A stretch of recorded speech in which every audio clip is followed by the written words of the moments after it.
Doctor BR Ambedkar గారి 130వ జయంతి సందర్భంగా ఆంధ్రప్రదేశ్ ప్రభుత్వం యొక్క ఆధ్వర్యంలో ఏలూరు జిల్లా యంత్రాంగం నిర్వహిస్తున్న ఈ జయంతి ఉత్సవాలకి ముఖ్య అతిథిగా విచ్చేసిన గౌరవ ఉమ్మడి పశ్చిమ గోదావరి జిల్లా చైర్పర్సన్ గారు పద్మశ్రీ గారికి, జిల్లా డైరెక్టర్ గారు గౌడ గారికి, వేదిక మీద ఉన్న పెద్దలు, అధికారులు, సంతోష్ గారు, హరికృష్ణ గారు, అజయ్ గారు, అదేవిధంగా పులిమేర హరికృష్ణ గారు, రాజేశ్వరరావు గారు, డిడి గారు, ముక్కటి గారు, వేదిక మీద అనేక మంది నాయకులు, అదేవిధంగా సోషల్ వెల్ఫేర్ డిపార్ట్మెంట్ జేడీ గారు, రెడ్డి గారు ఉన్నారు. అదేవిధంగా ఇక్కడికి అనేక మంది బహుజన నాయకులు విచ్చేస్తున్నారు. అదేవిధంగా అధికారులు విచ్చేసిన అందరికీ కూడా జయంతి సందర్భంగా శుభాకాంక్షలు తెలియజేసుకుంటూ ఈ సందర్భంగా బాబాసాహెబ్ గారికి నివాళులు అర్పిస్తా ఉన్నాం. విద్యార్థులు కూడా అనేక మంది ఉన్నారు, వారందరికీ కూడా శుభాశిస్సులు. ఆంధ్రప్రదేశ్ ప్రభుత్వం కానీ భారత ప్రభుత్వం కానీ బాబాసాహెబ్ డాక్టర్ బిఆర్ అంబేద్కర్ గారి జయంతి ఉత్సవాలు ఎందుకు చేస్తున్నాయంటే, వారు జీవించిన 65 సంవత్సరాల కాలంలో 40 సంవత్సరాల సామాజిక ఉద్యమంలో ఈ దేశానికి ఏం చేశారు, ఈ దేశానికి ఎటువంటి ప్రయోజనాలు వరకున్నవి, అదేవిధంగా చాలా మంది మాట్లాడుతున్నారు. దయచేసి ఎవరు మాట్లాడద్దు, కొంచెం సీరియస్ గా తీసుకోవాల్సిందిగా కోరుతా ఉన్నా. అందరూ వినండి దయచేసి. చిన్నపిల్లలందరూ కూడా చాలా జాగ్రత్తగా వినాలి. ఈ యొక్క ఆంధ్రప్రదేశ్ ప్రభుత్వం కానీ భారత ప్రభుత్వం కానీ ఈ రోజు జిల్లా యంత్రాంగం కానీ బాబాసాహెబ్ అంబేద్కర్ జయంతి ఉత్సవాలు నిర్వహిస్తుంది అంటే, ఇది ఈ దేశ భవిష్యత్తును దృష్టిలో పెట్టుకుని, అంటే విద్యార్థులు ముఖ్యంగా బాబాసాహెబ్ డాక్టర్ బిఆర్ అంబేద్కర్ గారి గురించి తెలుసుకోవాల్సిన అవసరం ఉంది. విద్యార్థులందరూ కూడా గమనించినట్లయితే, ఒకప్పుడు ఈ దేశానికి స్వతంత్రం కోల్పోవడం జరిగింది. ఆ స్వతంత్రాన్ని తిరిగి తీసుకొచ్చిన తర్వాత ఈ దేశాన్ని సమర్థవంతంగా నడిపించడం కోసం ఒక భారత రాజ్యాంగాన్ని బాబాసాహెబ్ డాక్టర్ బిఆర్ అంబేద్కర్ నాయకత్వంలో రచించడం జరిగింది. ప్రపంచంలో అనేక రాజ్యాంగం రూపొందించబడిన 3వ రోజు నుంచి 2 సంవత్సరాలనే కనుమరుగైపోయి ఈ రోజున సుమారుగా 80 సంవత్సరాల తర్వాత కూడా ఈ భారత రాజ్యాంగం ఉంది. ఈ భారత రాజ్యాంగం ప్రకారం దేశం సుభిక్షంగా ఉంది, సమగ్రంగా ఉందంటే ఈ భారతదేశం యొక్క భారత రాజ్యాంగ గొప్పతనం అని చెప్పేసి అందరూ గ్రహించవలసిన అవసరం ఉంది.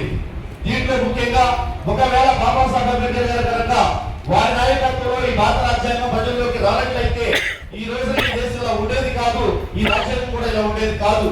ప్రియమైన మిత్రులారా, విద్యార్థులారా, మీ అందరూ కూడా చక్కగా కూర్చున్నారు. ఒకప్పుడు కూర్చునే అవకాశం లేదు. అదే విధంగా ఈ రోజున ఏలూరు నగరంలో ప్రధానమైన ప్లేస్ లో అన్ని కులాలు, మతాలు అన్ని కలిసి ఒక చోట కూర్చుని చక్కగా ఈ జయంతి ఉత్సవాలను నిర్వహించుకుంటా ఉన్నాం. ఒకప్పుడు మాట్లాడడానికి కూడా అవకాశం లేదు. అదే విధంగా నగరం కాదు, ఒక గ్రామాన్ని చూసుకుంటే గ్రామంలో ఉన్న రోడ్ల మీద కూడా నడవడానికి అవకాశం లేదు, జీవించడానికి అవకాశం లేదు, మాట్లాడడానికి అవకాశం లేదు, కోరిన తిండి తినడానికి అవకాశం లేదు, కోరిన చదువుకోవడానికి అవకాశం లేదు, కోరిన పని చేసుకోవడానికి కూడా అవకాశం లేదు. అంతమందికి చిన్నపిల్లలకి ఈ రోజున ఈ విషయాలన్నీ కూడా అద్భుతంగానో ఆశ్చర్యంగానో కనిపిస్తూ ఉంటాయి. కానీ ఇది వాస్తవానికి నిజం. ఎవరైతే చిన్నపిల్లలు ఉన్నారో వారి తాత ముత్తాతల టైంలో ఇది జరిగింది. కానీ ఒకప్పుడు సమానత్వం లేదు, మానవ హక్కులు లేవు, ప్రాథమిక హక్కులు లేవు, ఈ హక్కులేవి లేవు.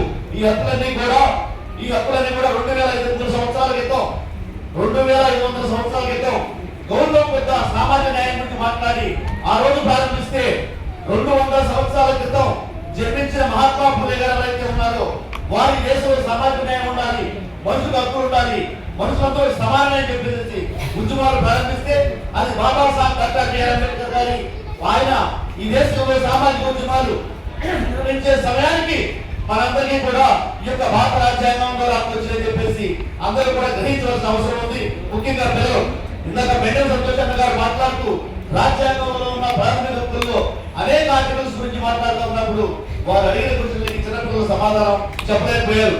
ప్రియమైన విద్యార్థులారా, మీరందరూ కేవలం విద్యార్థులు మాత్రమే కాదు, ఈ దేశ భవిష్యత్తు చాలా మంది చెప్పుకున్నట్టుగా రేపటి పౌరులు మాత్రమే కాదు, సామాన్య పౌరులు మాత్రమే కాదు, ఈ దేశాన్ని భవిష్యత్తులో నడిపించవలసిన బాధ్యత మీ మీద ఉంది. మీకు చాలా కీలకం.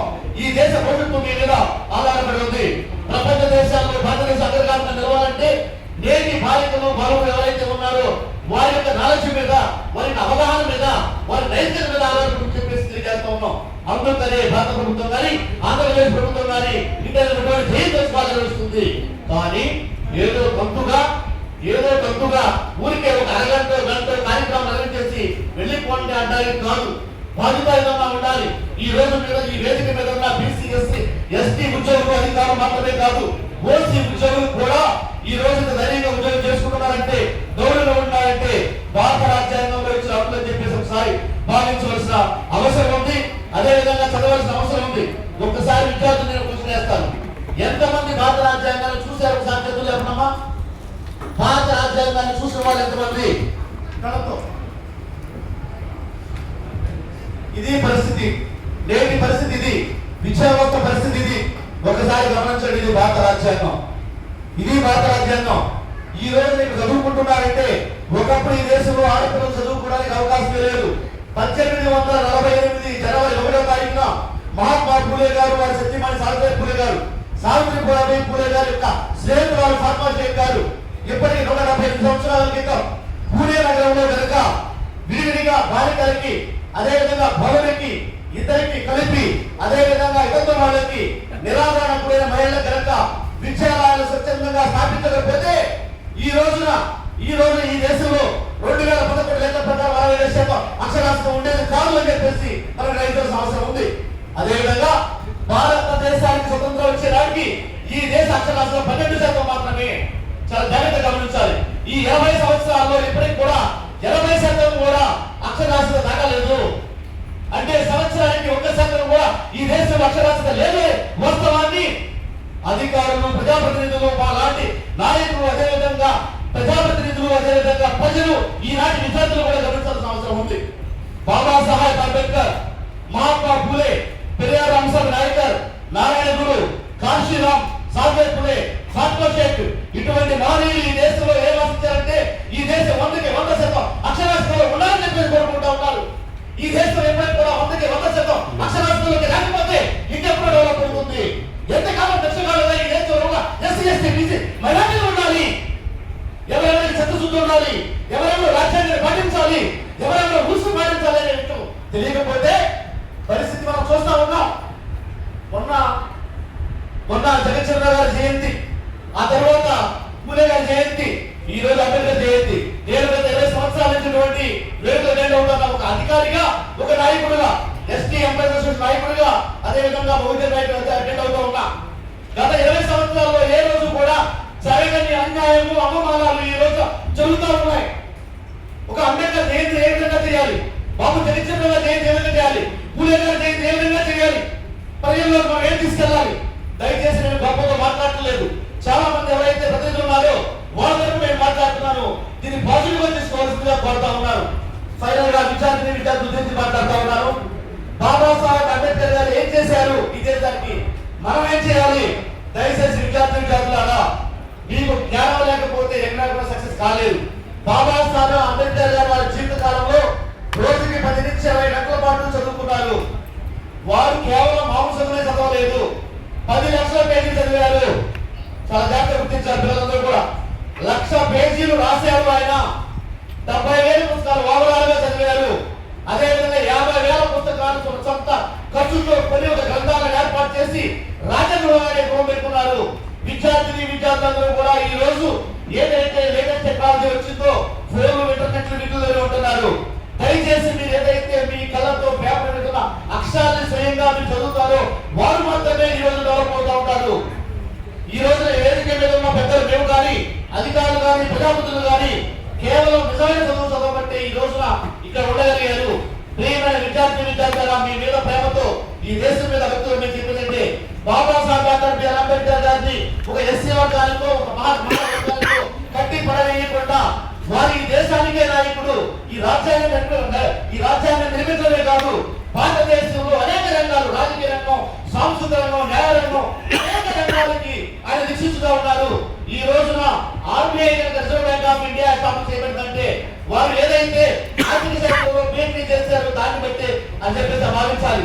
అదేవిధంగా చివరిగా విద్యార్థులారా, భారత రాజ్యాంగ నిర్మాత బాబాసాహెబ్ డాక్టర్ అంబేద్కర్ జీవిత చరిత్రతో పాటు ఇప్పటికి 90 సంవత్సరాల క్రితం ఏదైతే 1936 సంవత్సరంలో ఎలిమినేషన్ ఆఫ్ క్యాస్ట్ అనే పుస్తకం వారు రాశారే, కుల నిర్మూలన గ్రంథం, అది చదివితేనే ఈ భారతదేశం అర్థమవుతుంది. దయచేసి పిల్లలందరూ కూడా బాబాసాహెబ్ అంబేద్కర్ గారు తెలుసుకోవాల్సిందిగా కోరుతూ ఈ మహోన్నత కార్యక్రమంలో మనం నిర్వహణ చేసినందుకు ఇటువంటి మహోన్నత కార్యక్రమాన్ని నిర్వహిస్తున్న రాష్ట్ర ప్రభుత్వానికి ఆంధ్రప్రదేశ్ ముఖ్యమంత్రి నారా చంద్రబాబు నాయుడు గారికి అదేవిధంగా పవన్ కళ్యాణ్ గారికి జిల్లా కలెక్టర్ గారికి అదే స్థానిక ఎమ్మెల్యే గారికి కూడా ఉదయపూర్వక ధన్యవాదాలు చేస్తా ఉన్నాం.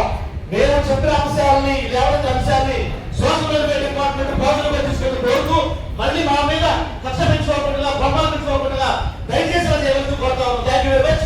జై భీమ్, జై భారత్.